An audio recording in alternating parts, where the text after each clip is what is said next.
How we doing, guys? As I stated in my last video, today is all about installing the R33 drum handbrake setup, also known as the Z32 drum handbrake setup. They're exactly the same thing. They also share the same rotor size, which is 297mm in diameter and 18mm thick. Now, an important thing to note if you are doing this swap on your S chassis, whether it's an S13, 14 or 15, whether it's CR18, SR20DE or DET, they all share the rotor diameter of 258mm and a rotor thickness of 9mm, which means if you are doing this upgrade, you'll need to trim the top of the backing plate or the surround of the backing plate to allow for a bigger size rotor. So without further ado, let's jump straight into doing that first.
Hiya!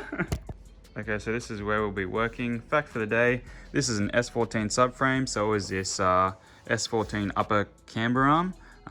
Important to note is that if you have an S13 or a 180sx like I do, if you go to fit your coilover, this will bind on this upper camber arm, so you will need a 180sx or S13 upper camber arm to make that work. Also too, this is where I've chosen to route my handbrake cable. It goes through the subframe, through that hole over there.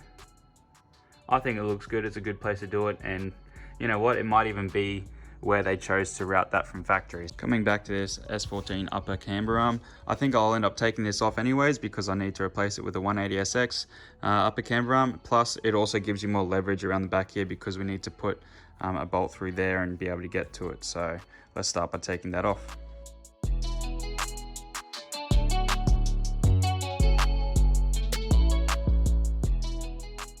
Okay, so here's a little trick that I like to do just to make life a whole lot easier. Just use one of these, if you did end up taking that camber arm off, just use one of the bolts as a locator just to hold things in place while you're working. So I just poke it through the back there, that holds it in place for me. Also too, an important thing to note is that apparently there's a difference between left hand and right hand with this guy. In my kit, it both says LH on the top. I'm not too sure why, but just make sure that you have the lettering facing upwards. So yeah. Okay, quick disclaimer, make sure that this nub is facing towards the front of the car because it actually fouls on the back of this little guy here, so yeah. Also too, this is a 27mm nut, so grab a 27mm socket.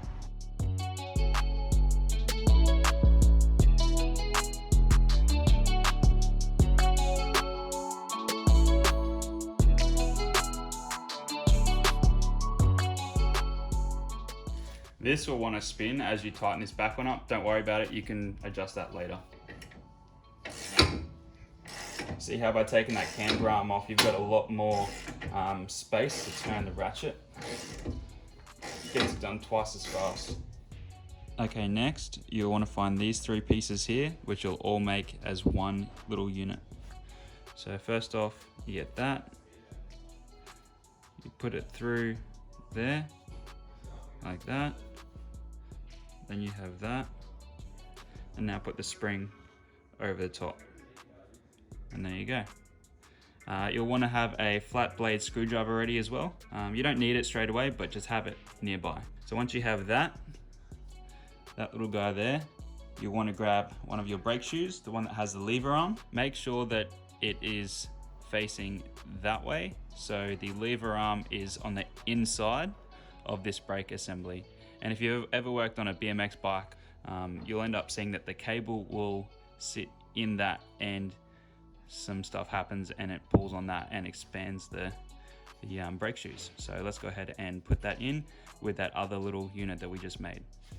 So as you can see, there's two slits there and there, which have a slit facing vertically for this guy who is facing up and down.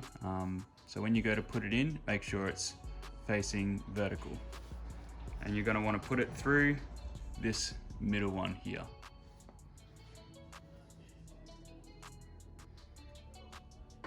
So once you have it pressed into that slot, you want to turn it, and then it locks into place like that. Now you want to make sure that that is now facing horizontal so that it gets the most surface area at the back of that and it holds well. You'll then want to have a nut and spring washer ready to put on the other end of this guy here, which is on the other side, has a thread on it for this hole to go through that hole, and then end up putting the nut and washer on the back of that. So let's go poke that through here.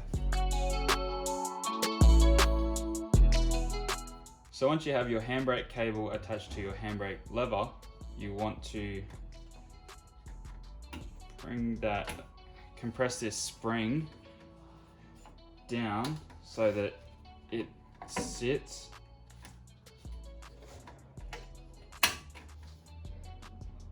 Why are you being so difficult?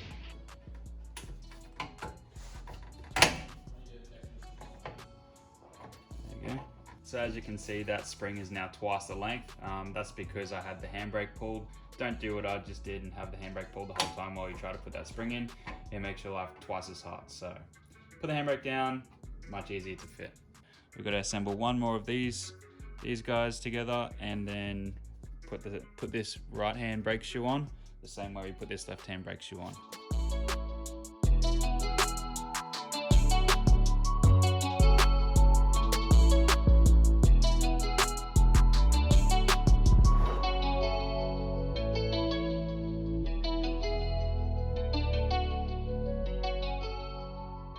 Okay, so you've made it this far. This is probably, I'd say, the trickiest part of this drum handbrake assembly, only because there's a lot of small, tiny, fiddly parts that you got to do. There's springs involved, so I would recommend using eyewear because these springs do tend to flick off if you don't get them in the right spots, and it can go anywhere, including your eyes, which you definitely don't want. So next up, you want this little piece here, as well as these two springs, and this is how they're going to go. This guy is going to go upside down like that, and then these springs, one is going to go like this into that hole like that, and then it's going to go over that, and then the other spring will go into not that hole, but this hole down here, and it's going to sit like that and then go over that like that.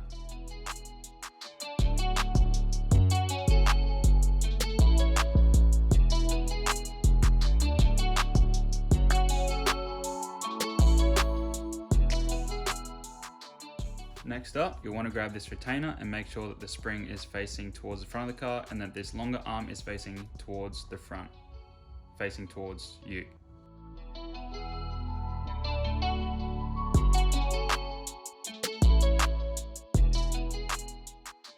After sliding that in place, you'll then want to install this.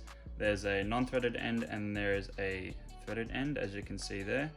I don't think it matters what way it faces, but whatever it is, just do it same on both left and right side of the car. Not that it really matters, I don't think, but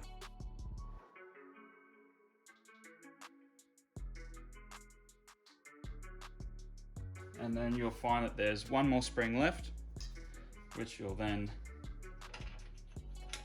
put like that and over into there. There you have it.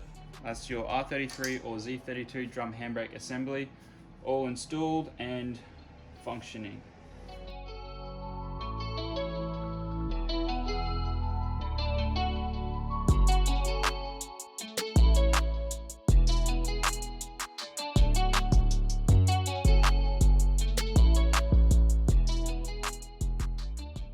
So there you have it, that's how you install an R33 or Z32 drum handbrake assembly on an S chassis, whether it be S13, 14 or 15. Make sure you trim that backing plate like we spoke about, just to allow for a bigger size rotor. There's heaps of installs coming up. I have a lot of packages that I haven't even opened yet, as you can probably see behind me, right there and there and there, and probably some more inside. So hit the like button if it's helped you, and subscribe to see the new content that I'm going to be installing. So I'll see you guys on the next one.